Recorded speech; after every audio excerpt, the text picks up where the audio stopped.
Donc il s'agit de démontrer que le triangle ABC est rectangle. On pose la question, est-ce qu'il est rectangle, hein? Alors cette figure elle est composée de trois triangles, dont deux rectangles au départ. Le triangle AHB, rectangle en H, le triangle AHC, rectangle en H. C'est pas précisé que les points BHC sont alignés, mais ils le sont alignés, et donc il y a aussi un angle droit de ce côté-là. Donc il faudrait compléter l'énoncé en disant que les points B, H et C sont alignés. Donc c'est deux triangles rectangles, et puis on a le triangle ABC dont on ne sait pas qu'il est rectangle et dont on veut démontrer qu'il est. Alors, donc j'ai symbolisé ici donc la décomposition de ce triangle en trois triangles. Le premier triangle AHB qui fait 4 sur 6, le deuxième triangle AHC qui fait 6 sur 9, et celui-là pour l'instant le seul côté qu'on connaît c'est BC qui fait 9 plus 4, 13, mais on ne connaît pas AB, on ne connaît pas AC. Et donc, si on ne les connaît pas, il va falloir les calculer pour qu'on puisse après savoir, connaissant les trois côtés de ce triangle, si il l'est ou non rectangle. Donc, je prends le premier triangle AHB rectangle en H, et je vais donc calculer AB. Je vais calculer AB, donc tu peux te mettre en mode pause si tu l'as pas encore fait, et le calcul va venir après. Donc, toujours pareil avec le théorème de Pythagore, AB carré égale AH carré plus HB au carré, c'est même dans l'exercice 1, même genre de calcul. AB carré égale 36 plus 16, puisque 6 au carré, AH ça fait 6, AH au carré 6 fois 6, 36, HB ça fait 4, HB au carré 4 fois 4, 16.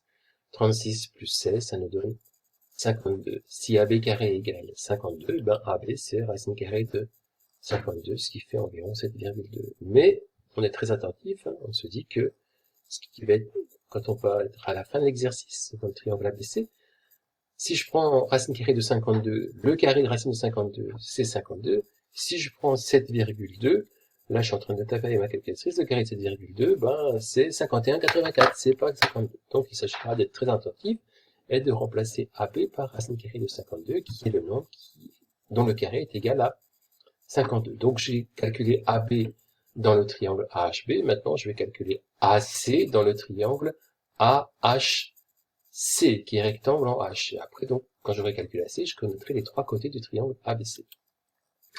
Alors voilà ce triangle AHC rectangle en H, et donc de nouveau Pythagore, de nouveau avec une addition, puisque c'est encore une hypoténuse qu'on cherche.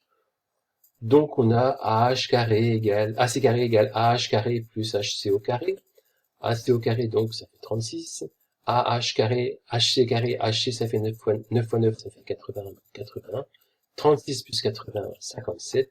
AC, ça fait racine carrée de 117, j'ai dit 57, 117, ce qui fait environ 10,8. Alors si je fais 10,8 au carré, ça me donne 116,64. D'accord? Ça ne fait pas 117.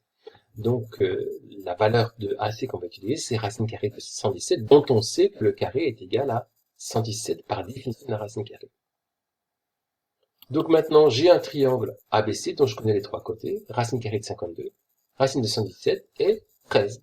Et je veux savoir, je veux démontrer qu'il est rectangle. Pour démontrer qu'il est rectangle, la propriété à utiliser, c'est la réciproque du théorème de Pythagore. Mais cette propriété, elle s'applique après avoir fait des calculs. C'est-à-dire, on peut pas dire d'après la réciproque du théorème de Pythagore. Si je démontre, il faut d'abord démontrer que BC carré est égal à AC carré plus AB au carré. Si j'ai démontré cette égalité, je peux ensuite utiliser la réciproque du théorème de Pythagore. Donc la première chose à faire, c'est de démontrer que BC carré égale AC carré plus AB carré. Pour le démontrer, je vais faire des calculs. Et pour faire ces calculs, j'ai pas besoin de Pythagore, puisque je connais les trois longueurs. Donc, comme le côté le plus long c'est BC, je vais calculer, je peux commencer par calculer BC carré, sauf qu'ici j'ai commencé par calculer AB carré plus AC carré. AB carré, puisque AB ça fait racine carrée de 52, le carré de racine de 52 c'est 52, le carré de racine carrée de 117 c'est 117, donc AB carré plus AC carré, 52 plus 117 ça fait 169. Je vous rappelle que racine carrée de 52 c'est le nombre qui a pour carré 52, donc racine de 52 au carré ça fait 52. Retourne voir le cours sur racine carrée si ça t'échappe et contacte-moi au cas où tu ne comprends toujours pas. BC carré, que j'aurais pu calculer avant, mais c'est pas grave. BC carré, 13 fois 13, 169. Donc, je constate que, et ça c'est sans Pythagore, je constate que AB carré plus AC carré égale BC carré, puisque c'est 169 B2. Donc, je l'écris. Donc BC carré égale AB carré plus AC carré. Et maintenant, cette égalité étant établie, je sais que, d'après la réciproque du théorème de Pythagore, puisqu'on a ceci, le triangle ABC est rectangle en A. C'est ce qu'il fallait démontrer. Voilà.